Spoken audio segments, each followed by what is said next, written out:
Price Lord. ஒரு தாயார் ஜெப குறிப்பு சொல்லியிருந்தாங்க. அவங்களுக்கு 2 பெண் பிள்ளைகள், 2 பேருமே வாலிப வயசில் இருக்காங்க. மூத்தவங்க காலேஜ் படிச்சுட்ருக்காங்க. ஃபஸ்ட் இயர் மட்டும்தான் முடிஞ்சிருக்கு. இன்னும் 2 வருஷம் படிப்பு இருக்குது. இதுக்கு மேலே நான் படிக்க போக மாட்டேன், எனக்கு நான் விரும்பின நபரோடு எனக்கு என்ன பண்ணுங்கள், திருமணம் செய்து வைங்க அப்படின்னு சொல்லிட்டு கேட்டிருக்காங்க. அந்த இன்னொரு 2வது மகளும் அவங்களும் ஒரு நபரை விரும்பிட்டு இருக்காங்க. இப்படி 2 பிள்ளைகளும் புரிஞ்சிக்காமல் படிப்பில் கவனம் செலுத்தாமல் இருக்காங்க. அட்லீஸ்ட் படிப்பு வரைக்கும் முடிச்சிருங்க, அதுக்கப்புறம் நம்ம பேசிக்கலாம் அப்படின்னு சொன்னாலும் புரிஞ்சிக்க மாட்டாங்க அப்படின்னு சொல்லிட்டு அந்த தாயார் ரொம்ப வருத்தப்பட்டு ஜெபிக்க சொல்லி கேட்டிருந்தாங்க. இப்போ இந்த டைமில் பார்த்தீங்கன்னா நிறைய பேருக்கு ஒரு புரிதல் இருக்குது. ஆனால் வாலிப பிள்ளைகளில் இன்னும் அநேகருக்கு ஒரு புரிதல் இல்லாத நிலைமையில் அந்த பிள்ளைகள் இருக்காங்க.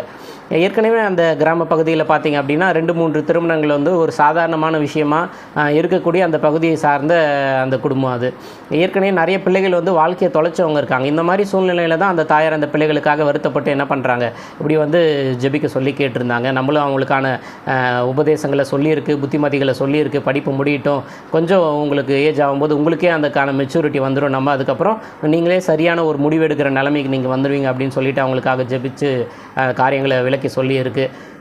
அநேகர் பார்த்திங்கன்னா இப்போ பிசாசானவன் தந்திரமாய் எப்படி ஜனங்களை விழுங்கலாம், எப்படி அவங்க லைஃப்பில் அழிக்கலாம் அப்படின்னு சொல்லிட்டு ரொம்ப பிரயாசப்பட்டு இருக்கான்.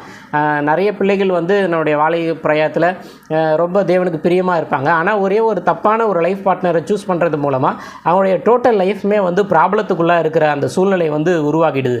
இப்போ வெறுமனே இந்த திருமண காரியங்களுக்கு மட்டும் கிடையாது, மற்ற நம்ம வாழ்க்கையில் செய்கிற மற்ற ஒரு வீடு கட்டுறதாகட்டும், இல்லை பிள்ளைகளுடைய மற்ற காரியங்களாகட்டும், இல்லை குடும்பத்தில் நம்முடைய தொழில் சம்பந்தமான காரியங்கள், வியாபார சம்பந்தமான காரியங்கள், வேலை சம்பந்தமான காரியங்கள் எதுவாகவே இருந்தாலும் பார்த்திங்க அப்படின்னா எல்லாமே தேவனுடைய சித்தத்துக்கு ஒப்பு கொடுத்து ஜெபித்து நம்ம இந்த காரியங்களை செய்யும்போது ஒரு நன்மையான ஆசீர்வாதங்கள் கிடைக்கும்.